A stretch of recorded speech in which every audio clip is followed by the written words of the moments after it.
Hi there! Today I wanted to talk to you about how I would introduce the topic of art studies with a class of students. The way that I began was with two different sort of lessons combined into one. The first part was thinking about types of art. Okay, so to get our mind around what even is art, what are we talking about when we say art, what are we studying right now? And so the way I like to do this is with sort of a discussion and allowing the students to access their own knowledge so that we are coming up with the information together. But I, of course, have notes where I know the general outline of the points that we're trying to make together so that I can make sure that we have a full picture. I like to have my students taking notes during these lessons. I think it's really good practice for them. I'm also taking notes on the board as an example. This was designed for younger adolescents, so that 7th, 8th, and 9th grade age group. And so here's how I would begin. So I would say, okay, types of art. When we think about art, what do we think about? And often they'll think about, well, when I think about art, I think about a museum, and I think about traditional pieces like paintings. So they might say painting, and I'll say, okay, let's zoom out and think about a category for that. Painting is a flat type of art, and what do we call that?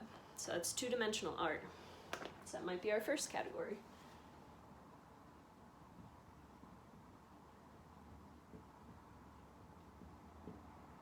And we'll put painting.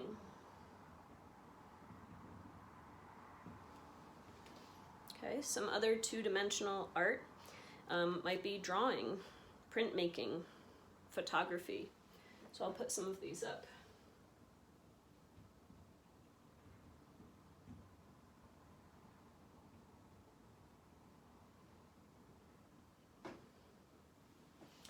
We have digital, right? So digital art is two-dimensional art.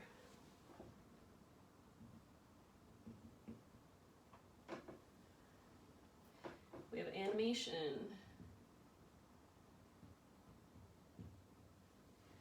I have collage and mixed media also goes in the category of two-dimensional art.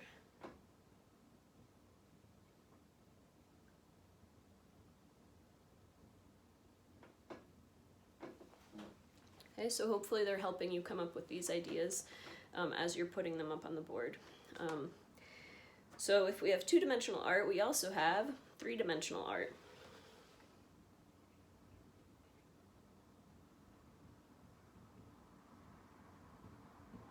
And what are some types of three-dimensional art? Well, we think about sculpture.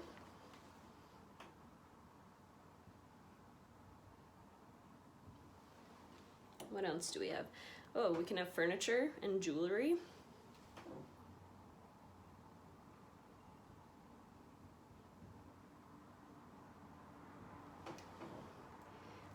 Think about our clothes, right?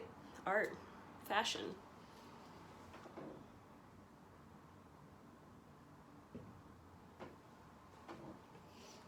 Okay, we also have fiber art. Think about people who like to knit and crochet or spin yarn, things like that. That's absolutely art. So fiber art fits under three-dimensional art. And then here's a nice big one. Imagine our buildings. What kind of art is that, right? The design of our buildings. That's architecture.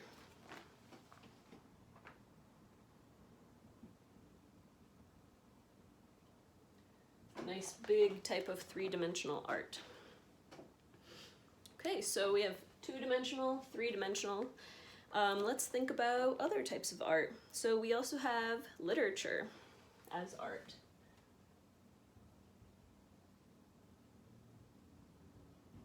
And some subcategories of literature art are poetry, nonfiction and fiction writing,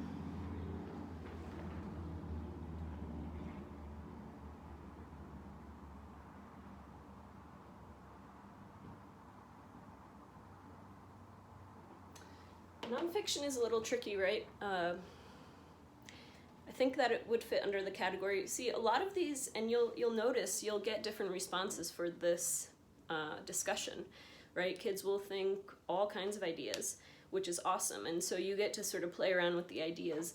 Art is, of course, very subjective, and you know, in the eye of the beholder in a way. So you, there's no, I wouldn't say there's a hard and fast rule. Nonfiction, you know, could be artistic, could be cut and dry, you know, more like to the point, not artistic, but I think it fits as well. And then another one for literature is plays, playwriting. There might be others as well that they'll come up with. And then a final category that I have for types of art would be performance. So think about how we move our bodies, right? And that the things that we can do to express our feelings through our bodies. So performance.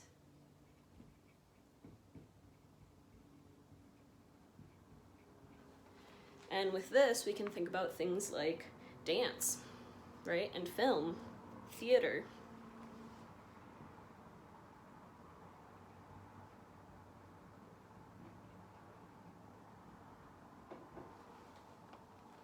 We also have, what about singing and composing music, right? Playing different instruments. So music is absolutely a performance art. Okay, so those are the categories that I came up with and sort of the subcategories that fit into them.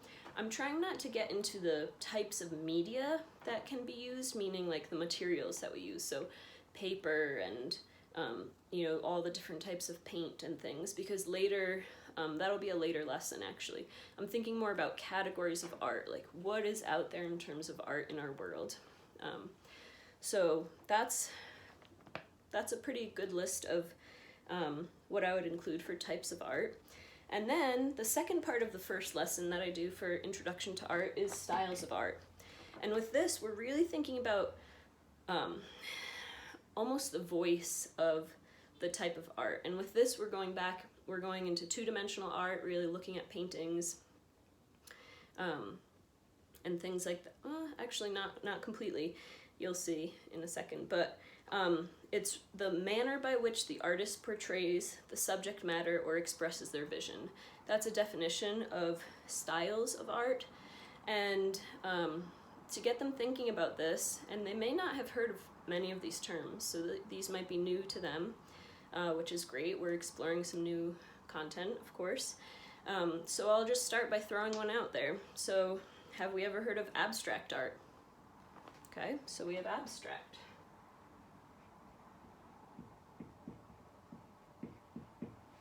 And I chose 9 different styles because what I did was I have this as a follow-up. And I'll show you this in a minute, but I have a sort of a grid of 9 different examples of art pieces with the names of the artists underneath.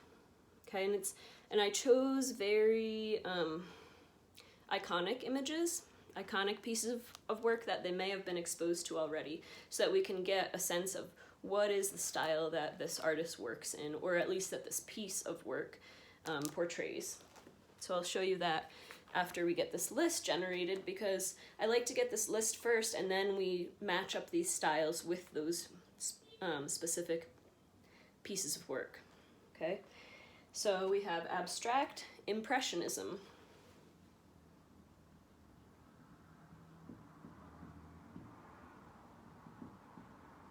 So impressionism, sort of an opposite, is expressionism. That's another type of style of art.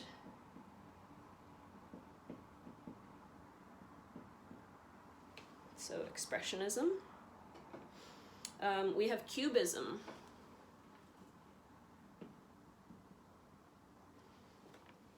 Okay. We have Art Nouveau as a style.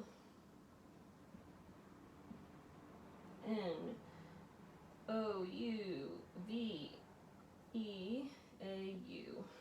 Art Nouveau. Okay. We also have surrealism as a style of art.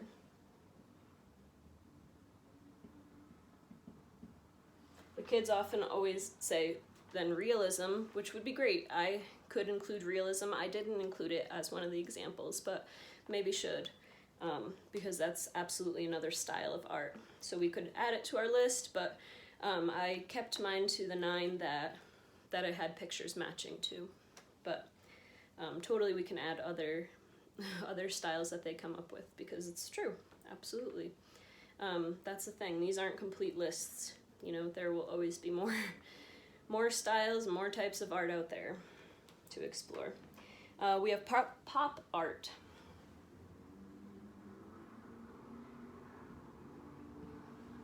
And you'll notice I'm capitalizing all of these. These are names of styles, so we do want to keep them capitalized. We have conceptual art.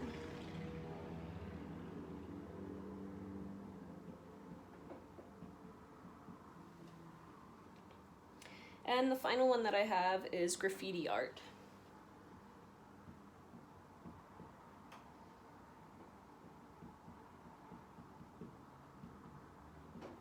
All right.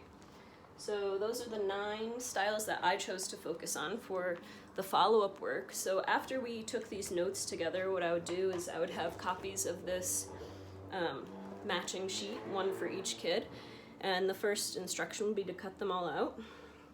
Now, these are actually in order of the styles that I put up on the board for the most part, but we will I'll make sure that my list is mixed up so that they can't just go right off of it. But then they work together and they try to explain which one matches with which, and try to find which one is the abstract, okay? So abstract, right here is the Martha Rothko, right? Abstract, it has no form that we can identify. It's just some art out there. It's there, it's abstract. There's no concrete image that we can identify a meaning of. Okay? Impressionism, here's the Claude Monet piece. Okay, in Impressionism, it gives you an impression of an image. Okay, it's not hard lines, it's very soft, kind of mottled and muted. Okay, so Impressionism. Claude Monet is famous for Impressionism. Okay. Another thing I want to say is that these styles can absolutely be combined, right? You can have an abstract expressionism piece, right? You could have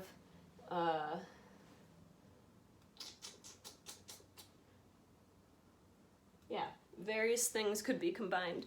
That's one that I have an example of in a further work. This right here, Alphonse Mucha, he was a famous Art Nouveau artist.